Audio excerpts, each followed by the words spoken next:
My name is Cecilia Hood. I'm 35 years old. I walked into my father's gala in a black dress I'd ironed myself, and my brother stepped in front of the gate before I reached the door. "Get out," Blake said. "You don't belong here." My stepmother didn't even look up from her champagne.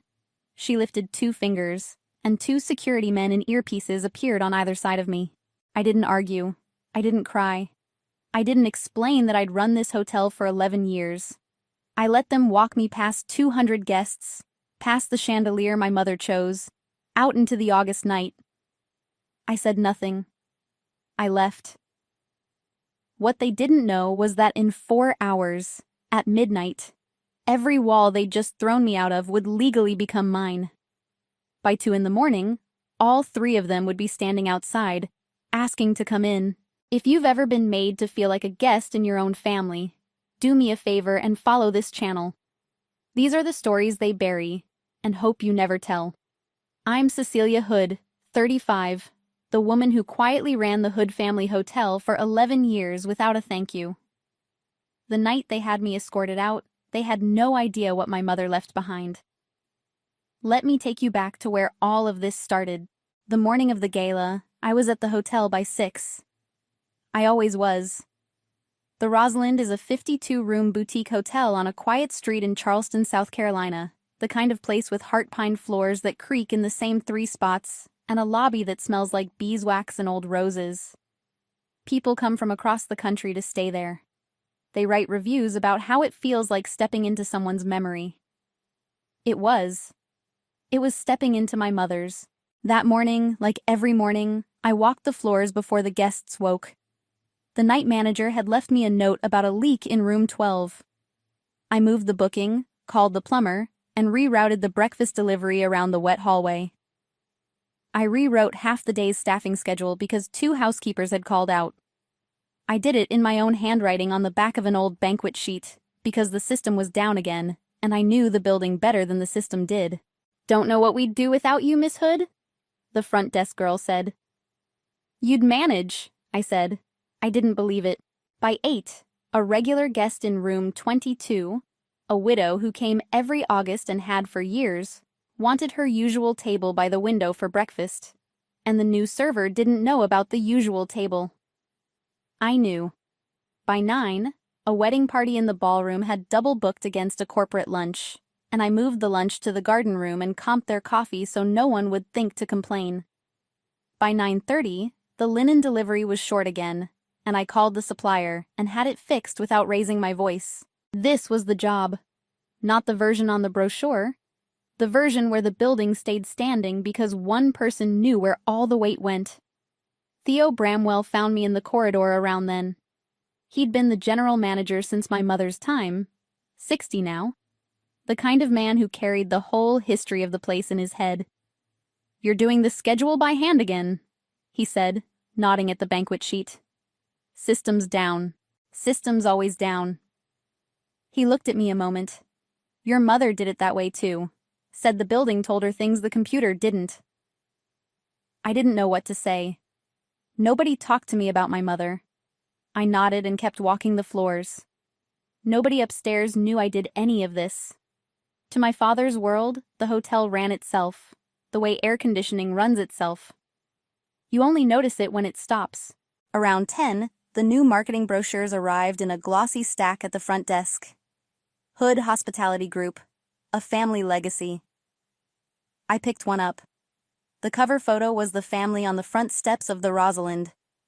My father, Douglas, in the center, silver-haired, one hand on the brass railing like a captain at the wheel.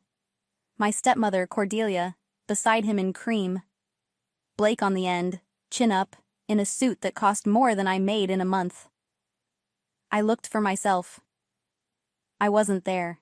I checked the inside pages. A timeline of the family's vision.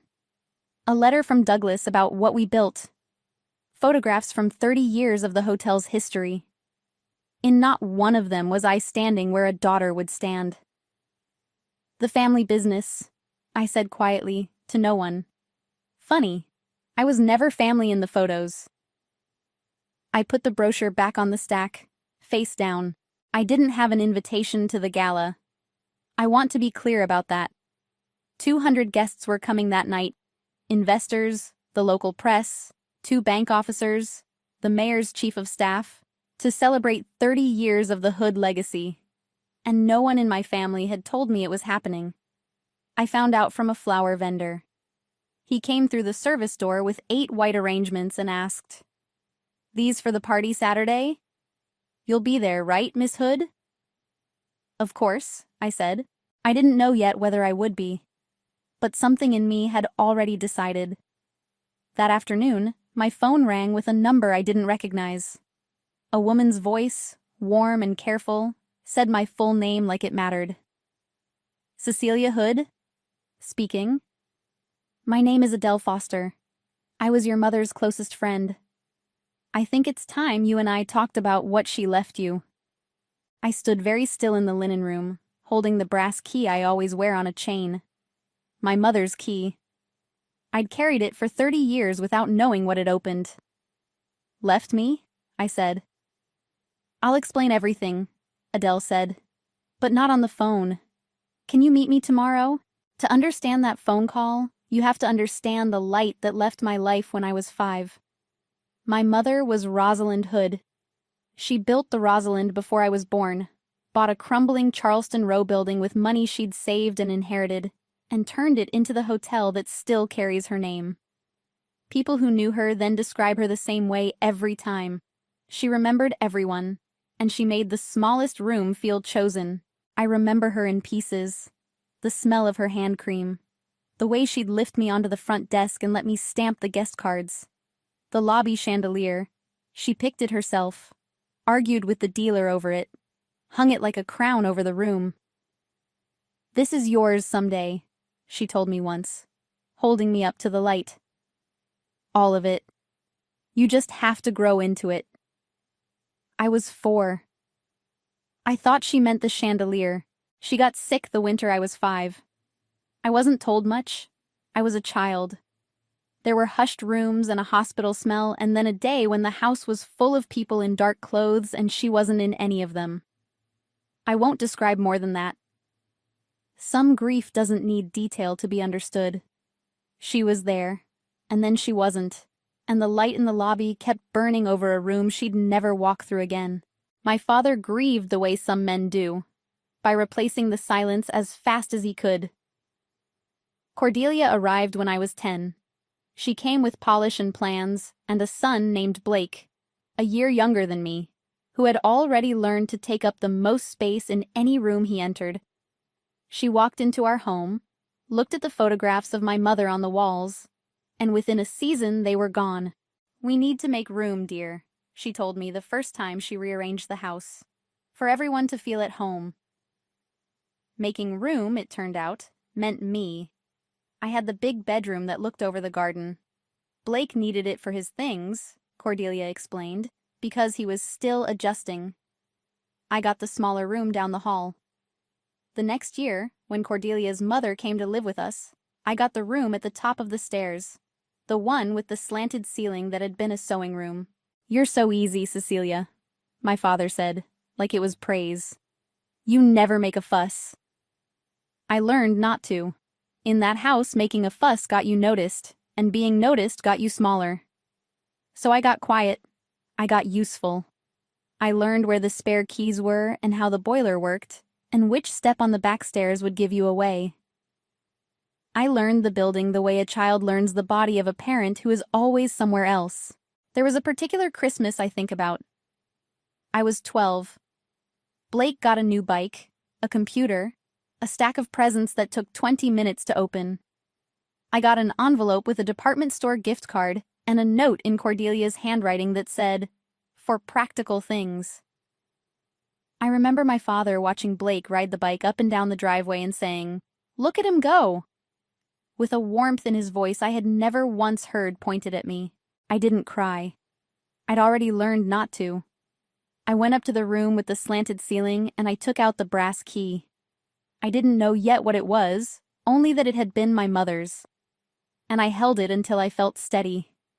That key got me through a lot of nights in that house. By the time I was a teenager, I understood my place. Blake was the future. I was the furniture. At family dinners, the conversation orbited Blake, his schools, his friends, his potential. When I made the honor roll, my father said, "That's nice," and asked Blake about his lacrosse game. When I got into architecture school on a full scholarship, Cordelia smiled and said, "Well, someone has to be practical." I remember the scholarship letter specifically. I'd worked 2 years for it. I put it on the kitchen counter where they'd see it. The next morning it was gone, moved to make room for one of Blake's college brochures, the expensive schools my father was paying full tuition to apply to. I found my letter later in the recycling. I dried it out and kept it. I still have it. I told myself it didn't hurt. That was its own kind of architecture. Building a self that didn't need them. There was one thing I kept from before. In the back of my mother's old desk, which somehow survived Cordelia's purges because no one wanted it, there was a small drawer. Inside was a brass key on a chain, and a note in handwriting I barely remembered. The note said, "Keep this. It opens more than you think." And a name, Adele. I was 17 when I found it. I didn't know who Adele was.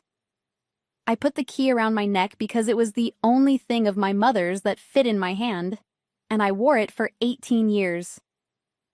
And then, this past April, the phone rang. And a woman called me by my full name, and everything I thought I understood about my own life turned out to be a story someone else had been telling. If you grew up feeling invisible in your own home, last to be considered, first to be moved aside, tell me in the comments. I read every single one. I left that house at 18 and built a life out of distance. Architecture suited me. It's the discipline of making things stand up. Load paths, tension, the quiet math of holding weight without showing strain. I was good at it. I understood structures that carried more than they appeared to. After school, I worked for a firm downtown, then drifted, the way you do, back toward the only building I'd ever loved. The Rosalind needed a renovation, and the firm sent me to manage it. Walking back into that lobby at 24, under my mother's chandelier, I felt something I hadn't felt in years. Not quite belonging, but near it. My father was running the hotel by then, or his name was on it. He'd appear for ribbon cuttings and investor lunches, charming, silver-haired, the picture of a man who'd built something. The actual running of it fell to whoever was competent enough to do it. That turned out to be me. I never planned to stay, but the place kept needing me, and I kept knowing how. The renovation became a job. The job became a role. By 30, I was director of operations, which is a fancy way of saying I was the person who made sure the building my mother built kept breathing. Holidays were the worst of it. I'd go because not going caused more trouble than going. I'd sit at the end of the table. There was always an end of the table for me. While Cordelia ran the conversation like a hostess managing a difficult event, which I suppose to her it was. She had a gift for triangulation. She could praise Blake and diminish me in the same breath, so smoothly you'd miss it. "Blake's thinking about the development side," she said one Thanksgiving. "He has vision. Cecilia's wonderful with the details, of course. We all have our gifts." Details. 11 years of keeping the lights on, reduced to details. There was a dinner 2 years ago I keep coming back to. The hotel had just been written up in a national travel magazine, a glowing feature, the kind of press you can't buy. My father read it aloud at the table, beaming, taking the credit in front of a dozen relatives. The piece praised the operations, the seamless guest experience, the attention to detail that made the place feel alive. I had done every bit of that. The systems, the training, the 1,000 invisible decisions the writer fell in love with. My father finished reading and raised his glass. "To the family legacy," he said. Nobody looked at me. I raised my glass with everyone else and drank to my own work being toasted by the man taking credit for it. That was the night I understood that no amount of being useful was ever going to make me visible. Useful and invisible were the same thing to them. They needed me exactly because I'd never asked to be seen. Blake got a title, VP of Development, and an office he used mostly for calls about his boat. I got a parking spot behind the dumpsters. Nobody decided this in a meeting. It was just the gravity of that family, pulling everything toward him and away from me. I told myself I stayed for the building. That was true. But it was also true that some part of me was still 4 years old, being held up to the light, waiting for someone to say all of it was mine. The first crack in the floor came in March. I was working late, doing the quarterly numbers the accountant always sent to Cordelia first, and me second, when I overheard them in the next office. The door was open an inch. They thought the floor was empty. Once the buildings are retitled, it's clean, Cordelia was saying. We just have to get it done before August. And the hotel? Blake's voice. The hotel's the hard one. Your stepfather keeps stalling. But it'll happen. Retitled. Before August. The hotel's the hard one. I sat very still in the dark with a column of numbers in front of me that suddenly didn't add up the way I'd always assumed they did. I didn't know what I'd heard. I only knew it was something. I held my mother's key in my fist until the metal warmed. And then, in April, a voice from my mother's past called me by my full name. And I finally went looking for what those numbers were hiding. I met Adele Foster at a coffee shop 2 blocks from the hotel, a place with bad lighting and good privacy. She was about 60, sharp-eyed, with a worn leather folio she set on the table between us like it might explode. She studied my face for a long moment before she spoke. "You have her eyes," she said. "Rosalind's. I almost didn't get through the call yesterday. You said my mother left me something." "I said she left you everything." Adele opened the folio. "Cecilia, what do you know about how your father came to run the hotel?" "He's my father. It's the family business. He's been in charge since my mother died."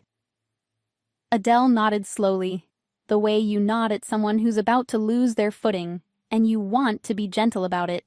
"He's been the caretaker," she said. "That's not the same thing. Your father has never owned the Rosalind.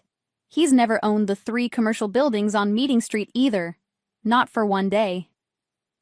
The coffee shop noise went far away. "Then who does?" I asked. "You do." Adele turned the folio toward me. "Your mother created a living trust in 1993, when you were 3 years old. She placed the hotel and the buildings into it. She named one beneficiary." She paused. "You. Sole beneficiary.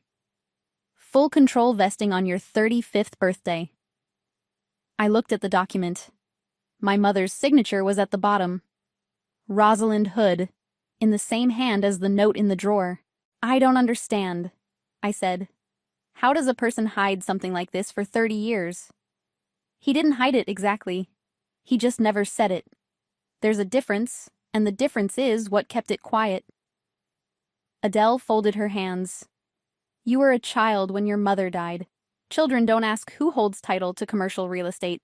By the time you were old enough to ask, you'd already been taught not to ask anything." He counted on that. Cordelia counted on it more. "She named your father acting trustee," Adele went on. "Someone to manage the assets until you were old enough. And she named me co-trustee, a second set of eyes, a guardian for the terms. She didn't fully trust him even then. I think she hoped she was wrong." "If she died," I said slowly, "what happened to the trust?" "When she passed in 1996, the trust became irrevocable. That's the word that matters, Cecilia. Irrevocable. It means no one can undo it. Not your father. Not a court, absent fraud. Not anyone. The terms are locked exactly as your mother wrote them." I sat with the brass key against my chest, 30 years of weight suddenly meaning something. "The key," I said. "The note. Keep this. It opens more than you think." Adele's eyes softened. She gave me a matching one. She had a sense of humor about serious things. She used to say the most important doors don't have keyholes. You just have to know they're yours. She reached into the folio and set a second brass key on the table, identical to mine. She wanted you to have something to hold on to until you were ready to hold the rest. Why didn't I know any of this? My voice came out smaller than I wanted, because a living trust doesn't go through probate. It's private. There's no public will reading, no court filing the family gathers around. Your father simply never told you. He let you grow up believing the building you loved belonged to him. He's been managing your inheritance as if it were his own kingdom. She closed the folio. And there's the date. Your control vests on your 35th birthday. Which is, I said. August 16th, Adele said. This year, 3 weeks from now, the night of the gala, the party I wasn't invited to. The retitling Cordelia wanted done before August. They're trying to move it, I said. I overheard them. Cordelia said the buildings had to be retitled before August. She said the hotel was the hard one. For the first time, Adele's careful warmth sharpened into something else. Something cold and protective and very old. Then we don't have much time, she said. Before you inherit, Cecilia, I think you need to see exactly what they've been doing with your mother's gift. Because I have the right to look. And I don't think you're going to like what's in the books. Here's the part people don't understand about trusts. A co-trustee isn't a guest. A co-trustee has standing, the legal right to see everything. Adele had spent 30 years as a quiet name on a document, watching from a distance, bound by my mother's instruction to protect the terms until I came of age. She'd never had cause to pull the thread. Now she did. We started with the accountings. Every trust is supposed to keep clean books. Money in, money out, all of it for the benefit of the beneficiary.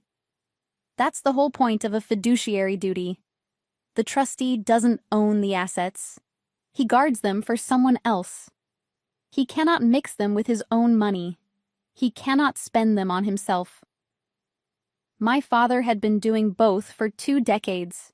Look here, Adele said, spreading the statements across her dining room table one evening.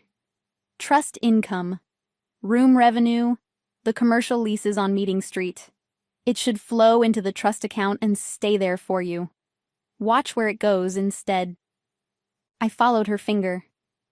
Money came into the trust account and left it within days, routed into a personal account. Douglas Marsh, individual. From there it paid for things a trust would never pay for. A boat, Blake's condo, Cordelia's car, country club dues, a vacation home in the mountains that wasn't in any trust at all. He's been living on your inheritance, Adele said, treating it as his personal account. That's not a gray area, Cecilia. That's self-dealing. A trustee who does this can be removed and held personally liable for every dollar. I felt something I hadn't expected. Not rage, not yet.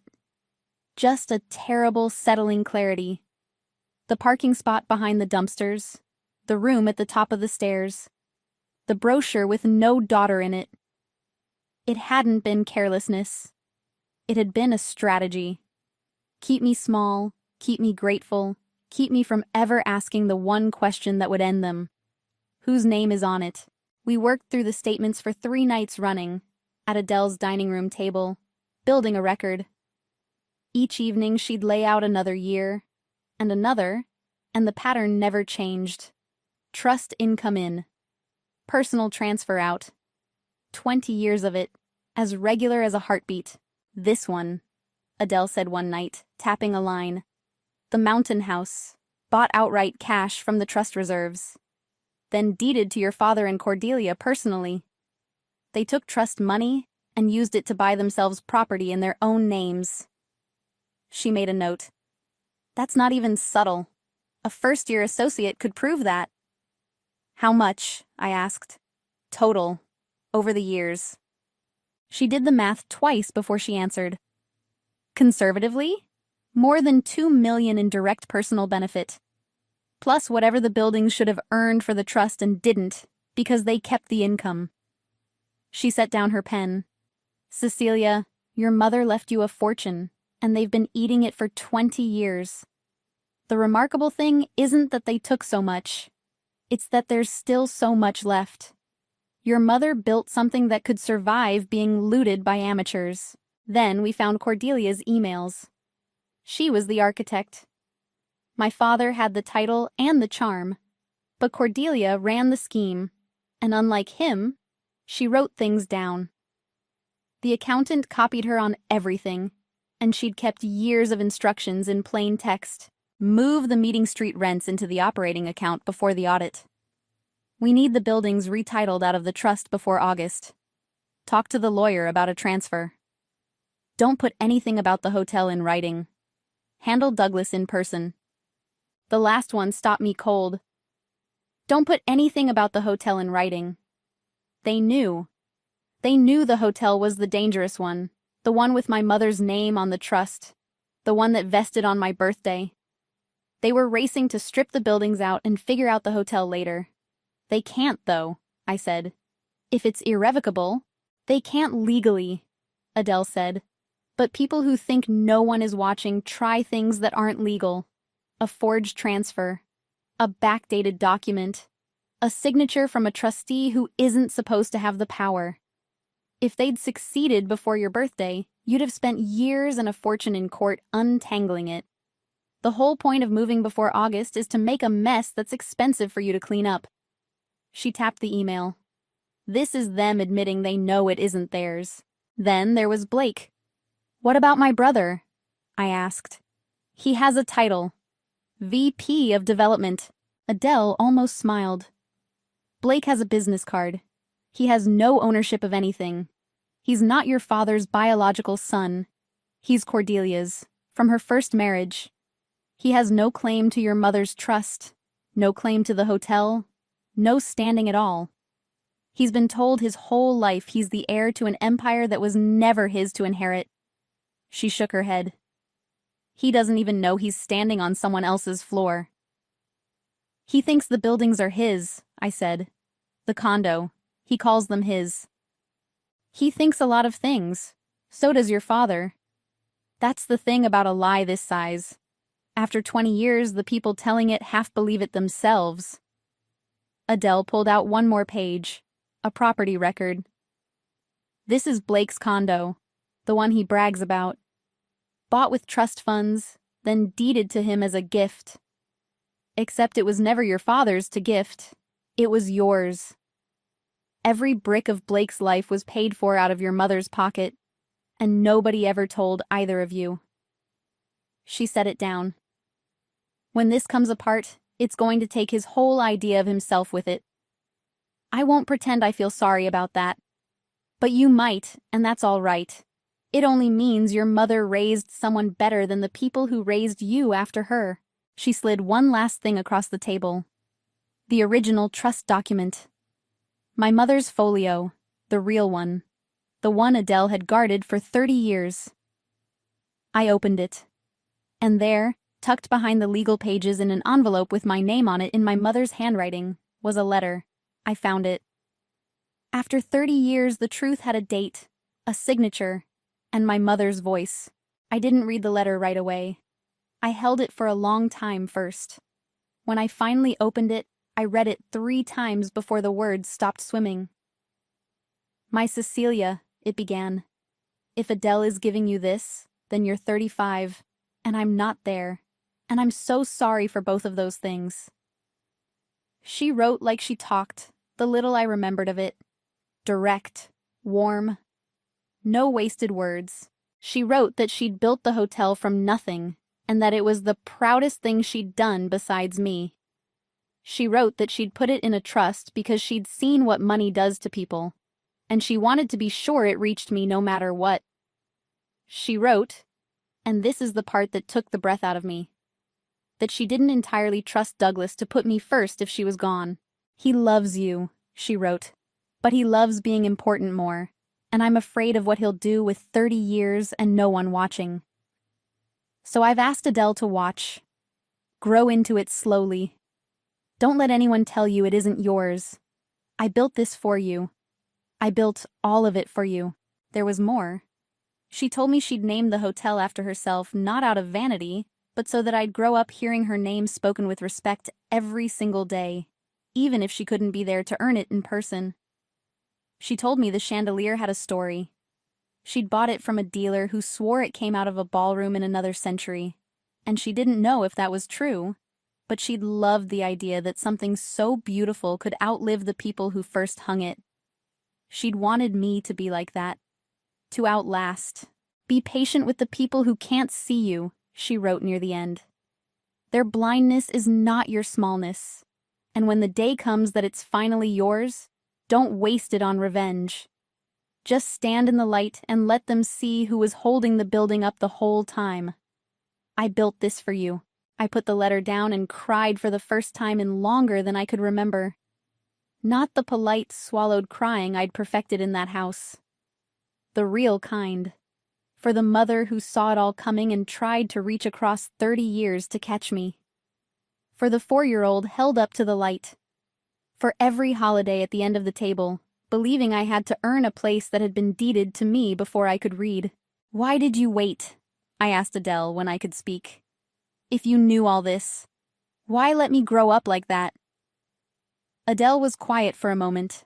Because the trust was airtight only if I let it run exactly as your mother wrote it, she said. My job, the job she gave me, was to protect the terms until they vested. If I'd moved early, made noise, tried to take you out of that house, I'd have started a war I might not have won. Your father had custody, money, lawyers, time. I had a document that didn't fully arm itself until your 35th birthday. She looked at me steadily. I made a hard choice, Cecilia. I let you have a smaller childhood so you could have an unbreakable inheritance. I've hated that choice for 30 years. But if I'd lost, you'd have nothing. This way, you have everything. And in 3 weeks, no one can touch it. I understood then that her patience had been its own kind of love. The slow, unglamorous kind that holds a line for decades and lets itself be misunderstood. Did she know? I asked. My mother, when she set it up. Did she know it would come to this? She knew people, Adele said. She didn't know the specifics. She couldn't have named Cordelia, who hadn't arrived yet. But she knew your father. She told me once, near the end, Douglas will be fine without me. He'll be more than fine. That's what worries me. She wasn't bitter about it. She just saw him clearly.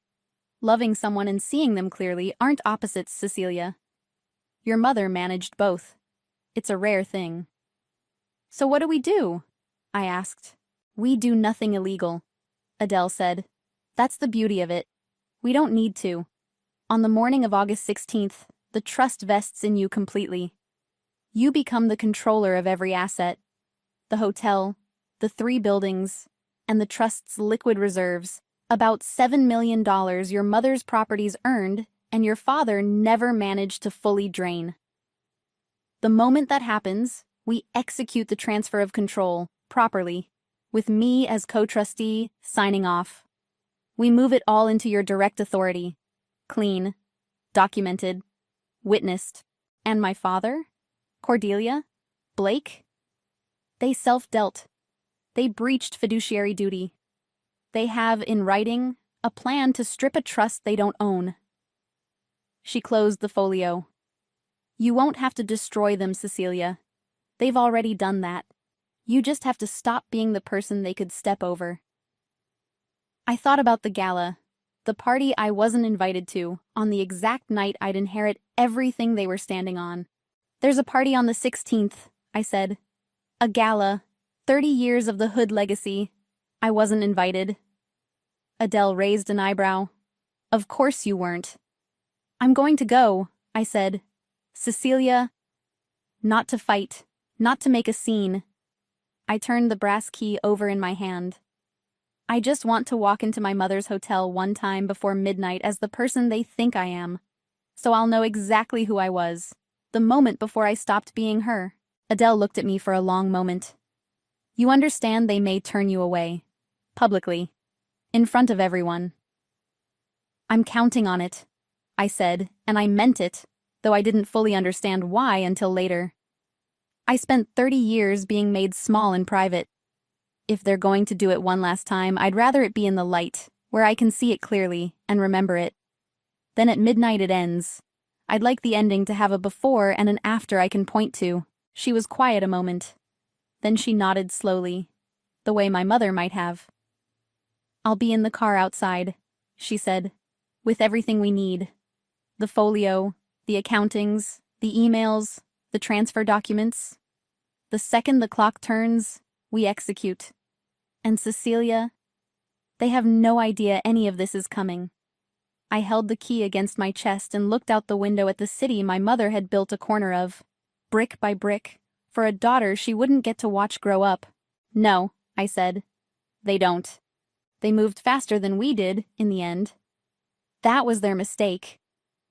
The week before the gala, Theo Bramwell pulled me aside in the service corridor. Theo had been the hotel's general manager since my mother's time. 60 now, the kind of man who remembered every guest's name and every promise Douglas had ever broken. He'd worked for Rosalind. He'd never quite worked for the people who came after. "Something you should know," he said low. "There's a meeting Monday, after the gala. Lawyers coming in, Mr. Marsh and Mrs. Marsh both. They're calling it an emergency restructuring. Monday, the day after my birthday, the day after the trust vested. They're going to try to retitle the buildings," I said. Theo's eyes narrowed. "You know about that." "I know more than they think. Theo, has anyone said anything about Saturday? About me?" He hesitated, and I knew before he spoke. "Mrs. Marsh gave the security company a photo," he said quietly. "Yours. Told them you weren't on the list. Said if you showed up, you were to be escorted out without a scene. I'm sorry, Cecilia." I argued. She doesn't listen to me. So they'd planned it. Not a spur-of-the-moment cruelty at the gate. A standing order. They'd anticipated I might come to my own mother's hotel, and they'd arranged in advance to have me removed. I should have been angry. Instead, I felt the last soft thing in me go quiet and certain. "Theo," I said, "whatever happens Saturday night, I need you to do exactly one thing. When my father gets a phone call from the bank, and he will, I need you to tell me the moment it happens. Can you do that?" He studied me. Whatever he saw made him stand a little straighter. "Your mother," he said, "would have liked who you turned out to be." The week before the gala stretched long. I went to work every day and ran the building as if nothing were about to change, because nothing visible was. I smiled at guests. I fixed a broken elevator. I approved a banquet menu for the very party I'd be thrown out of. There's a particular discipline in keeping a secret that large. You learn to hold your face still while the ground shifts underneath it. Twice that week, I caught Cordelia watching me across the lobby with a small, satisfied expression, the look of a woman who thinks she's already won. She'd ordered the security photo. She believed she'd boxed me out. She had no idea I'd spent my evenings at Adele's dining room table reading the record of her own handwriting. I let her have the look. It cost me nothing. Let her feel safe for one more week. That afternoon, Adele called the bank that held a loan my father had taken out, secured, illegally, against 2 of the trust's commercial buildings. Buildings he didn't own. She didn't make threats. She simply, as co-trustee, formally notified the lender that the collateral was held in an irrevocable trust, that the borrower had no authority to pledge it, and that ownership would vest in the sole beneficiary at 12 a.m. on August 16th. Banks do not enjoy learning that their collateral was never the borrower's to give. "They'll call him," Adele told me. "Probably the night of his party. The timing isn't cruelty. It's just how fast a loan officer moves when he realizes the loan is built on air." "Won't that tip him off before midnight?" I asked. "If the bank calls during the gala, let it."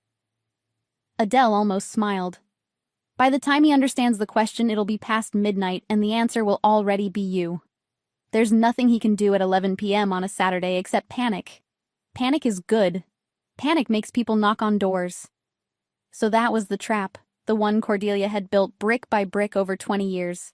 The one they thought was closing around me. Get me out of the building. Push the retitling through Monday. Keep me small and grateful and gone. They'd built the whole thing on a foundation that legally belonged to me. Saturday night, I put on the black dress and the brass key. Adele waited in a car across the street with the folio, the accountings, the emails, and the transfer documents ready for midnight. I walked toward the gate of my mother's hotel, into what they were certain was their trap. It was mine. The gala was beautiful. I'll give Cordelia that. White flowers everywhere. The 8 arrangements the vendor had carried through the service door, multiplied into 40. String quartet in the corner. 200 guests in black tie under my mother's chandelier, holding champagne, admiring an empire they believed belonged to the silver-haired man at the center of the room. I stood across the street for a minute before I crossed. Through the tall front windows I could see all of it. The light, the flowers, the people my father was charming. I could see the lobby where my mother used to lift me onto the desk. I'd kept this building alive for 11 years and I'd never once been a guest in it. Tonight I would be, for exactly as long as they let me. I came up the front steps at midnight. Blake saw me first. He'd been posted near the door like he was guarding something, which I suppose he thought he was.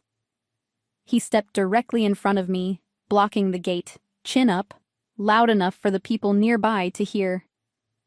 "Get out," he said. "You don't belong here." A few heads turned. I stood very still. "Hello, Blake," I said. "I mean it. This is a private event. Family and investors only." He let the word family land like a slap. "You're not on the list." I looked past him, into the lobby, at the chandelier. "I just wanted to see it," I said. "One more time." "See what? It's a hotel." He almost laughed. "You really thought you'd just walk into Dad's night? After everything?" After everything. He had no idea what everything meant. He thought it meant my being difficult. He didn't know it meant 20 years of his condo being paid for out of my mother's accounts. That was when Cordelia appeared, gliding through the crowd in cream, a glass in her hand. She didn't raise her voice. She never did.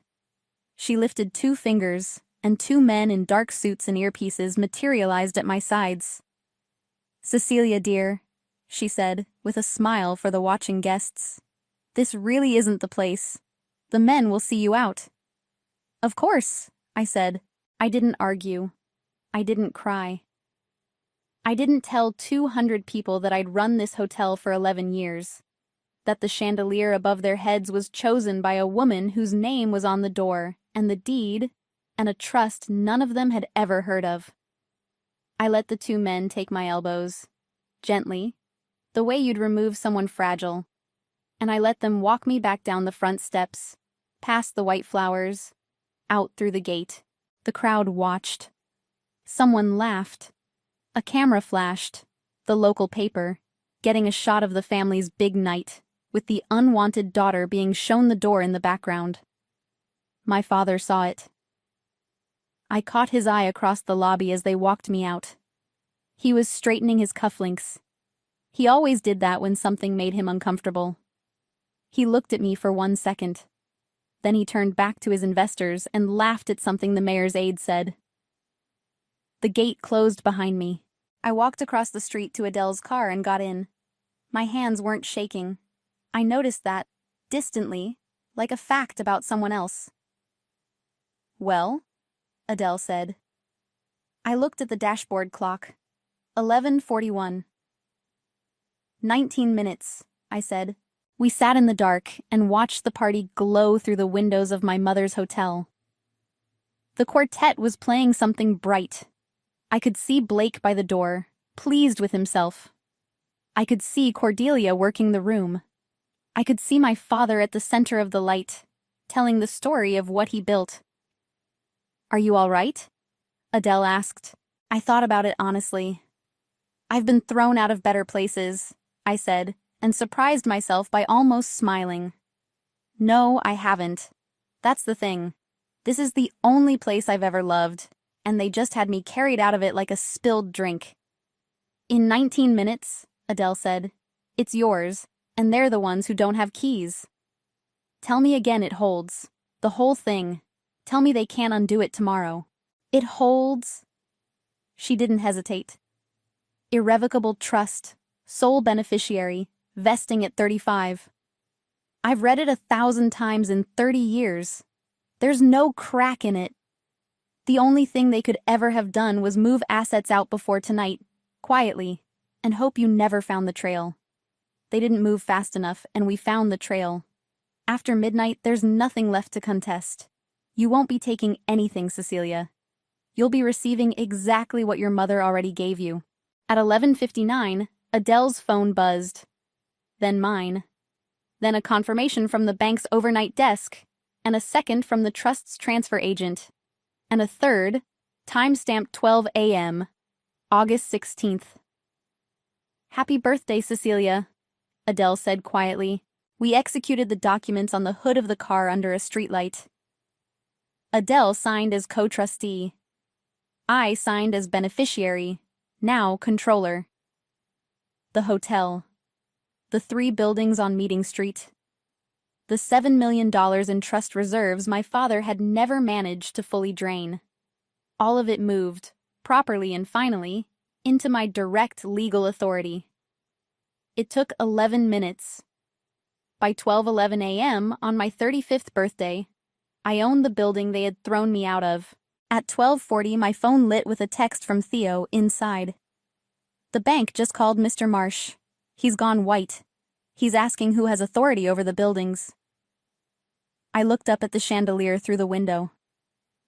It's not over, I said. It's just starting. They came at 2 in the morning. The party had ended badly.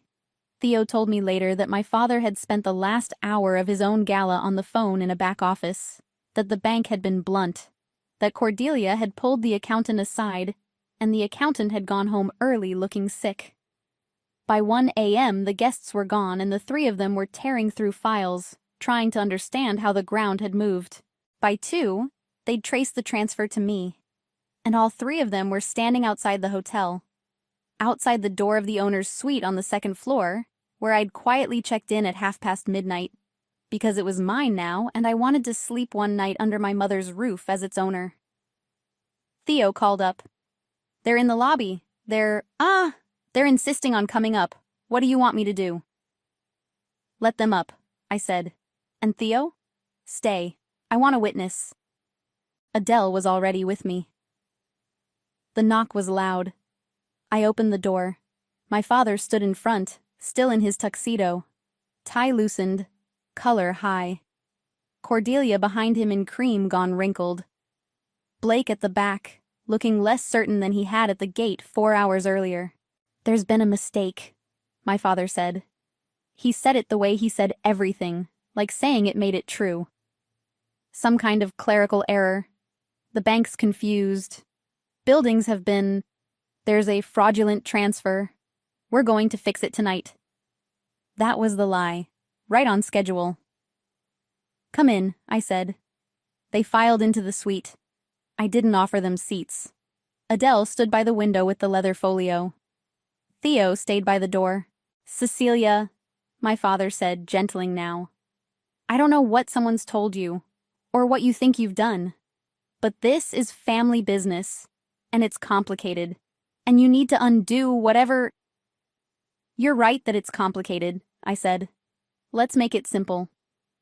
Adele opened the folio and set the first document on the table. The original trust. My mother's signature. The Rosalind Hood Living Trust, Adele said. Created 1993. Sole beneficiary, Cecilia Hood. Acting trustee, Douglas Marsh. Co-trustee, me. My father glanced at it and waved a hand. That's an old document. It's been superseded. The arrangement changed years ago. It's irrevocable, Adele said. It became irrevocable the day Rosalind died. Nothing has superseded it. Nothing can. You were never the owner, Douglas. You were the caretaker. For 30 years. The word caretaker hit him in a way I'll remember for a long time.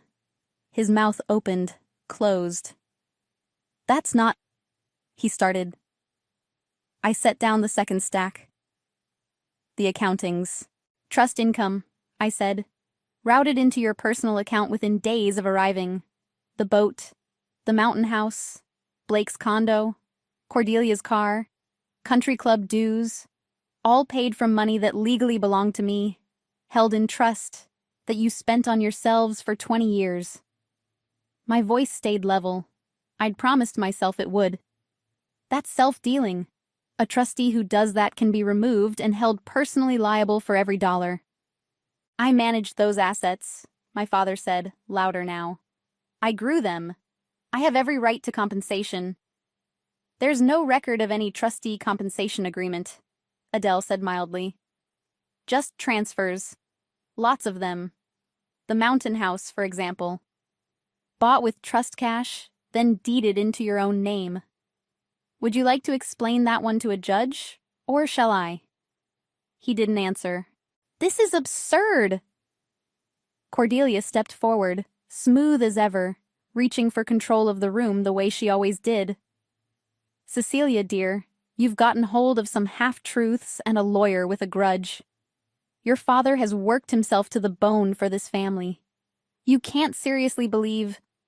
I set down the third stack. Her emails. The room went very quiet. Move the Meeting Street rents before the audit, I read. We need the buildings retitled out of the trust before August. I looked up.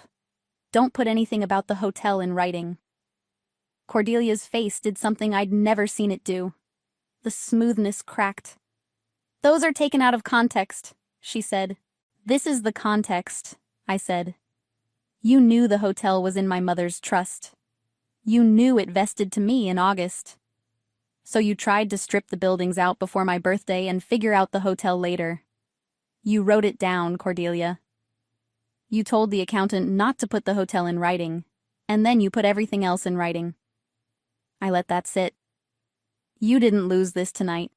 You lost it the day you decided you were smarter than a woman who's been dead for 30 years. Silence. The real kind. Theo by the door, very still. Adele at the window. My father staring at the documents like they might rearrange themselves into a different answer. The bank already knows, I added quietly. That's the call you got tonight, Dad. You pledged buildings you don't own as collateral on a loan. The lender found out who actually owns them about 3 hours ago. That wasn't a clerical error. That was the floor giving way. My father sat down then, heavily, in a chair I hadn't offered. He looked older than he had at the center of his gala. And then Cordelia lost control. After everything we did for you, she hissed, the hostess gone entirely, something older and uglier underneath. We fed you, we housed you, we gave you a place in this family when your mother left you nothing but a... She left me everything, I said. You just didn't know where she put it. That stopped her. She stood there with her mouth slightly open, and I watched her run the math she should have run 20 years ago, and come up, finally, with the right answer. Too late.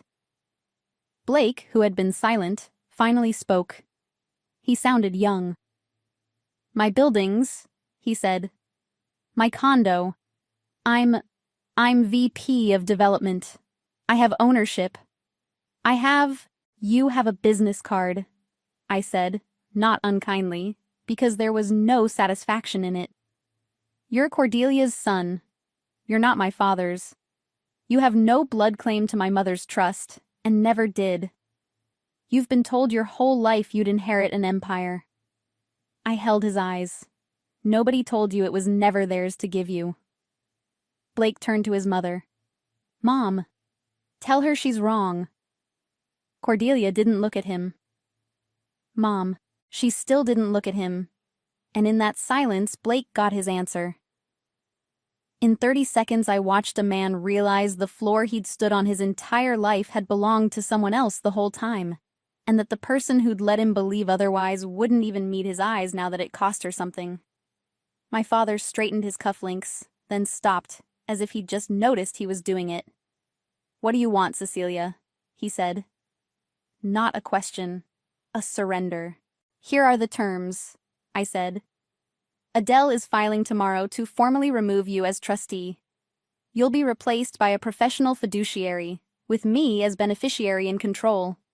You'll account for every dollar taken from the trust over 20 years, and you'll repay it. The boat, the houses, all of it.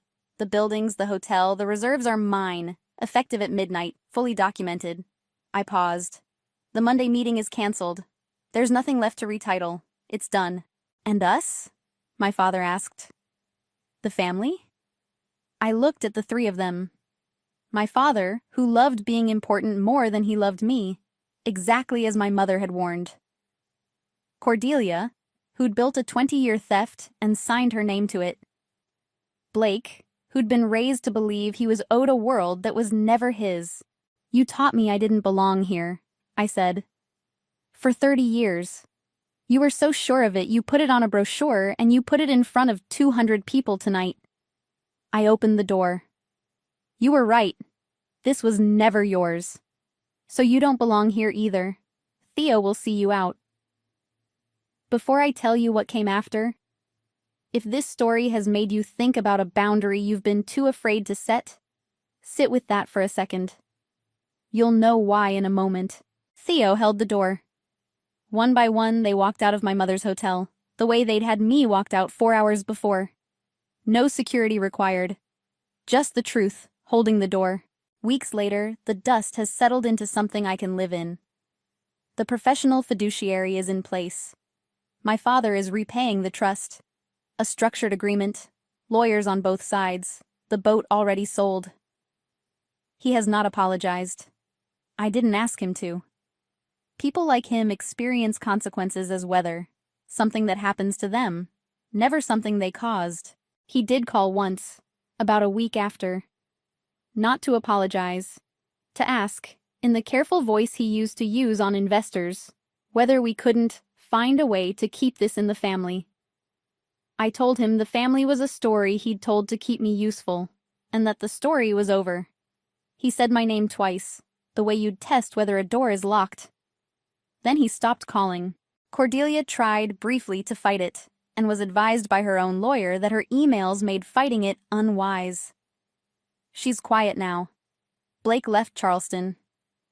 Last I heard, he was selling cars 2 states over, learning for the first time what a floor feels like when it's actually yours. I don't see them. That's the boundary, and it's not cruelty. It's just the truth, finally given a shape. You don't get to exile someone for 30 years and then knock on her door at 2 a.m. expecting to be let back into her life. The hotel is mine.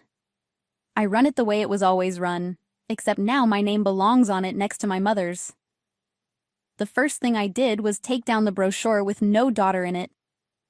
The second thing I did was hang a small portrait of Rosalind in the lobby, under the chandelier she chose, with a brass plaque that reads simply, "Rosalind Hood. She built this." Theo stayed on as general manager. The morning after, he met me in the lobby with coffee and didn't say anything sentimental, because he isn't that kind of man. He just handed me the master keys, the real ones, the heavy old brass set my mother used, and said, "These were always going to end up with you. Took the long way around is all." Then he went back to work, the way he had for 30 years, except now he was working for the right Hood. I had the front desk cards reprinted, the old kind she used to lift me up to stamp. Sometimes, late, when the floors are quiet and the guests are asleep, I walk the building she built and I touch the key around my neck, and I think about a woman who saw exactly what would happen and reached across 30 years to make sure I'd land standing. "I built this for you," she wrote. "I'm finally standing in it. The light in the lobby is still burning. It always was. It just took me 35 years to learn it was mine."